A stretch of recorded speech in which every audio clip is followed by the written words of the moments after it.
هنبدأ فيلمنا في عالم غريب حبتين. عالم عملته الأساسية هي الوقت، وبينقسم ل 12 منطقة زمنية من الأفقر للأغنى، وأعمار الأشخاص اللي في العالم بتتوقف لحد 25 سنة ومش بيكبروا بعدها، وممكن يعيشوا للأبد لو معاهم وقت كافي، واللي مش معاه بيموت بعد سنة واحدة من بعد عمر ال 25 سنة. ومعانا ويل واللي عمره 28 سنة، ودي والدته رشيل واللي عمرها 50 سنة، بس أنا بقول عليها في العشرينات يعني. وبيحتفل بعيد ميلادها قبل ما يروح لشغله، وبتديله نص ساعة من عمرها علشان الغدا بتاعه. وبيطلع على المصنع بتاعه في الطريق يشوف واحد ميت بسبب إن وقته انتهى، وبيقبض آخر اليوم مرتبه اللي بيكون عبارة عن وقت جديد بيتضاف لعمره. وفي آخر اليوم بيروح يشرب مع صاحبه فار، ولكنه بيشوف واحد معاه قرن كامل من الوقت، وبيحاول يحذره ان كده هيبقى في خطر. ولكن قبل ما يكمل الكلام بيدخل عليه فورس وعصابته، واللي ناويين يسرقوا وقت الشخص الغريب ده ويقتلوه. ولكن ويل بيعرف ان اسمه هنري وعمره 105 سنة، وانه بيتدخل ويهربه من المكان، وبيتعرف عليه وبيقول له انه مكتئب وزهق من الحياة بسبب الناس اللي بتموت كل يوم. وشرح له العالم منقسم ل 12 منطقة زمنية علشان الاغنياء يقدروا يلموا الفقراء في مكان واحد ويستهلكوهم. وبينصحوا ويل انه لازم ينام في مكان امن ويخلي باله من وقته كويس. بيصحى ويل من النوم وبيلاقي هنري نقل له كل وقت،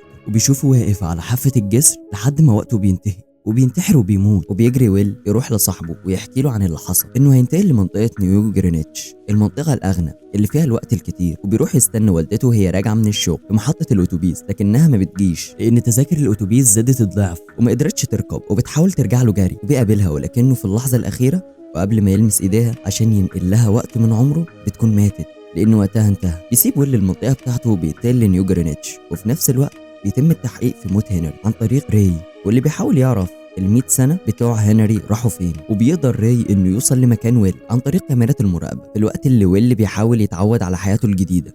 وبيقرر انه يدخل كازينو بيلعب فيه بوكر قدام واحد من اغلى رجال الاعمال، واللي بيخسر قدام ويل. وبيعرفه على بنته سيلفيا وبتعزمه على حفلتهم، وبيروحوا هناك وبيتعرف على عيلة فيليب. وبيبدأ ويل انه يعجب بسيلفيا، ولكن راي بيقتحم الحفلة وبيقبض على ويل، وبيبدأ يستجوبه بتهمة قتل هنري وسرقة زمنه. وبيتم سحب كل الوقت اللي مع ويل، وبيفضل معاه ساعتين بس على ما يرجع منطقته تاني. ولكنه بيقدر يتغلب على اللي معاه ويسرق مسدسه ويهرب منهم، وياخد سيلفا رهينه علشان يقدر يخرج من القصر. وبيهرب بعربيته، ولكنه اثناء ما هو ماشي بيدوس على فخ مسامير والعربيه بتتقلب بيه هو وسيلفا. وبتتعرض سيلفا لمحاوله سرقه كل الوقت اللي معاها، ولكن قبل ما يتم ده بيكون البوليس قرب، فبيهرب الجاني وبيسيبها وهي معاها 32 دقيقة بس. بيفوقوا ويل وسيلف وبيروحوا البرل اللي ويل كان اداله 10 سنين من عمره لما كان معاه 100 سنة. وبيعرف من مراته ان مات بسبب الاسراف في الشرب، وبيروح بيبيع حلق من الماس مقابل يومين قبل ما وقتهم ينتهي. بيتصل ويل بوايز ابو سيلفيا وبيطلب منه 1000 سنة مقابل اطلاق سراحها، وانه لازم يودعهم في بنك الوقت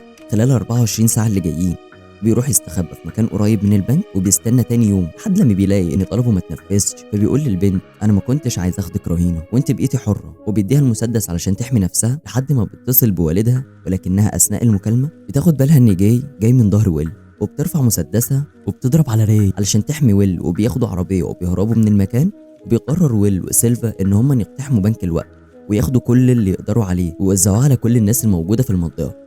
وبيكتشف راي تاني مكان ويل، واللي بيكون في فندق، واللي بيلاقيه فيه فورتس بيحاصره وبيطارده. ولكن ويل بيهرب منه تاني وبيستخبى. وبيقرروا ان هم يلعبوا على كل الوقت اللي معاه، واللي هيكسب ياخد عمر التاني.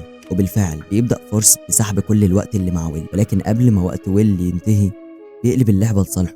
بيستهلك كل وقت فورس، واثناء اللعبة بيسحب مسدس واحد من رجالة فورتس وبيخلص عليهم، واخرهم فورس اللي بينهي وقته كله وبيخلص منه. ولكن ويل بعد كده بيتفاجئ ان في زياده اتطبقت مره واحده، وده بيخليه يفقد الامل ان مفيش سبيل للفوز وتحقيق العداله، وان الموضوع محتاج مش اقل من 1,000,000 سنه. فسيلفيا بتقول له انها هتجيب له ال1,000,000 سنه دول من والدها، واللي بتروح له تاني يوم على اساس انها هتسلم نفسها. وبتشتت انتباه الحراس اللي مع والدها لحد ما ويل بيدخل وسط الحراس وبياخدوا رهينه، وبيطلع ال1,000,000 سنه وبيهرب بيهم. وبيطاردوا راي وبيفتح الخزنه بتاعته وبيسرقوا ويل، وبيدخل منطقة 12 القديمة اللي كان ساكن فيها، وبيقدر يحط ال1,000,000 سنة في البنك لكل المنطقة. وبيكمل هروب من راي اللي بينسى ياخد باله ان وقته بينتهي اثناء المطاردة لحد ما بيوصل لويل، وقبل ما يقبض عليه وقته بينتهي وبيموت. وبيتحط ويل وراي في موقف ان وقتهم هما كمان قرب يخلص، فبيجري على عربية راي اللي فيها وقته، وبينجحوا فعلا انهم ياخدوه قبل ما يموتوا. وبسبب ال1,000,000 سنة اللي اتوزعت على جميع المناطق، نظام التحكم في الوقت انهار